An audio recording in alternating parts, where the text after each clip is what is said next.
Good morning again. So last class we learned about momentum, how to find the momentum of one object or of two objects together or more than two.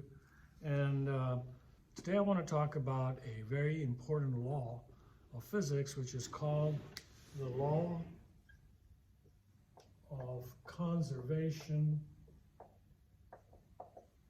of momentum. And I'm sure you guys have heard of the law of conservation of energy. This is the law of conservation of momentum.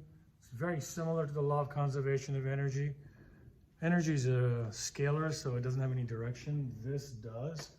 And so all this says is that of a system where no forces are acting on it, no forces coming in or going out, it's just the system is just the objects on their own. Whatever momentum it has, you come back a little bit later and you'll find the same momentum. Just like with energy, if you have a closed system, it's got a bunch of things, and they all have different energies. The exchange energies can exchange from one kind to another, from one object to another, but the total energy in the system remains constant, and that's the law of conservation of energy. Same thing with the law of conservation of momentum. They say the momentum of a system, whatever it is before, is what is going to remain throughout the whole time, unless there's some external force acting on it.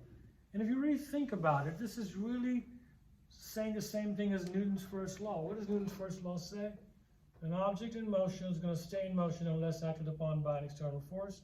It'll stay in a straight line. So this is the object that's moving. Obviously, it has some momentum because it has some mass.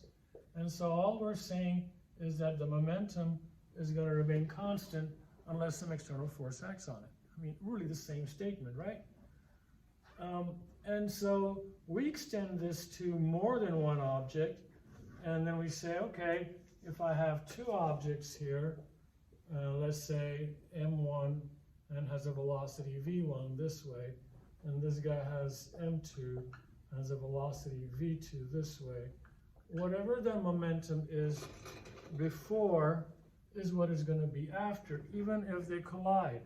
So if they collide, let's say their net momentum was 3 kgms to the right. Let's say that's what it was once we did all our math. Well, after they collide, it's still going to be 3 kgms to the right. It's possible that this guy was +9 and this guy was -6, and that's how he got the 6. And after they collide, it's possible that this guy has 3 kgms and this guy just comes to a stop and he's not moving, so he's got all the momentum. It's even possible that this guy has 1.5 kgms and this guy has 1.5 kgms, and they both end up going that way after they collide. Or it's possible that one of them has 2 kgms and the other one has 1 kgms, and they're both going that way, so again giving you the 3 kgms. Point being that momentum before, which is 3 kgms, will remain constant throughout the whole process. No matter how they collide, even this could extend to 100 objects together. We're just looking at it really simply with 2. So again, let me repeat, if this guy had a momentum of 9 that way, that guy had a momentum of -6 this way, we know the net momentum is 3 that way. Once they collide, or even before they collide, after they collide, the momentum will still remain the same. It needs to be 3 kgms that way. So after these two collide, they both end up going that way. So maybe this guy hits that guy and pushes him, and he keeps going the other way, same way, and starts changing the direction of the other fella. So momentum, again, remains conserved. Whatever he loses, he's going to gain. Whatever he loses, he will gain. So basically, they just exchange momentum, but the total momentum remains the same in a system like this. And that's what the law of conservation of momentum says, okay? That momentum is conserved, and whatever it is before is going to be after. And we can use that to figure out what is going to happen if these two things were to collide, okay?